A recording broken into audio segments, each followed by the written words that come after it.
Hi, this is Craig Delger with a review of the Mountain Equipment Shivling jacket for ProLikeGear.com. Last week I reviewed the Mountain Equipment Lotse jacket and I gave it, pretty glowing praise. This jacket weighs in at about 18.5 ounces and costs $550. The Shivling jacket comes in at about 14.5 ounces and costs $465. So this is the less expensive, lighter weight version of the Lotse jacket. I'm going to take you through where they save the weight and where they cut costs on this jacket, as well as kind of position this jacket relative to that jacket and compare it to the lightweight rain jackets that we did videos on earlier. So let's do the positioning stuff first. The Lotse jacket, that's your very durable mountaineering alpinism jacket. If you're going to be in severe climates, around abrasive things like granite, rock faces, etc., this is going to be the jacket you're going to go with. This is more for the lighter weight backpacker. You could use it as a fast and light mountaineering piece, etc. But what they did in this jacket is they used 40 denier in the main body, 80 denier in the high wear areas. This jacket is just using the 40 denier material everywhere, so not going to be quite as durable in the high wear, high abrasion areas as the Lotse. Other things they did differently were on the Lotse jacket, they gave you the YKK Vislon, which is the molded zippers that we really like. In the Lotse, they used it in the main zipper as well as each one of the 3 pockets. In the Shivling jacket, you just get that Vislon molded zipper in the main zipper. It's still a two-way zipper, but they opted to use the coil AquaGuard zippers on the pockets and on the underarms. Speaking of the underarms, in the Lotse jacket, it's a two-way zip on the underarms. It's a one-way zip on the Shivling. So, minor differences, but that's where you're getting the cost difference and the weight savings on this jacket.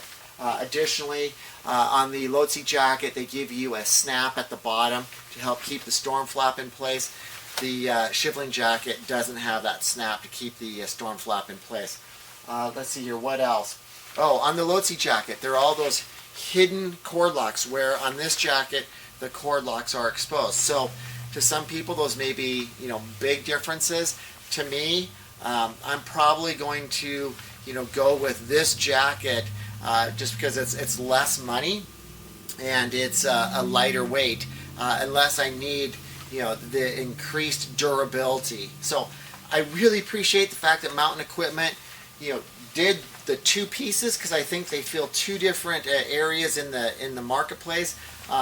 One of my complaints with some of the other brands is that they crank out too many jackets that all kind of fit the same category. It just becomes confusing to the consumer. So hopefully by me kind of comparing and contrasting the 2, it's very clear how these 2 jackets are positioned against each other. So let's talk about how this jacket, using a 3-layer Gore-Tex Pro membrane would compare to some of the lightweight rain jackets that we've reviewed earlier.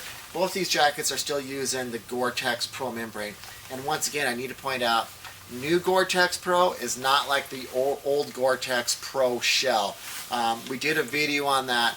We like the new Gore-Tex Pro much better than the previous Gore-Tex Pro shell. It's confusing because they're named very similar, but there's a big difference in terms of air permeability.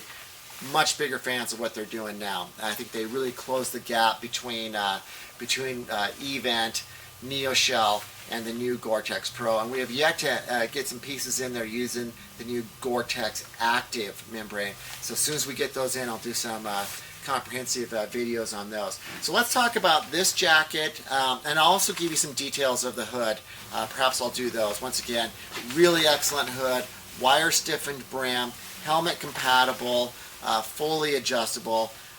Like some of the other European brands we're dealers for, I think they just make incredibly well-designed and well-constructed hoods. So, 2.5-layer lightweight rain jacket to a more capable in terms of water-resistant 3-layer jacket. You will wet out a 2.5-layer lightweight rain jacket depending on the 3 criteria. How much water is involved, what are the mechanical forces involved in terms of wind, or you're brushing up against trees, mechanically agitating that water into the jacket, and then the duration of the exposure to the rain.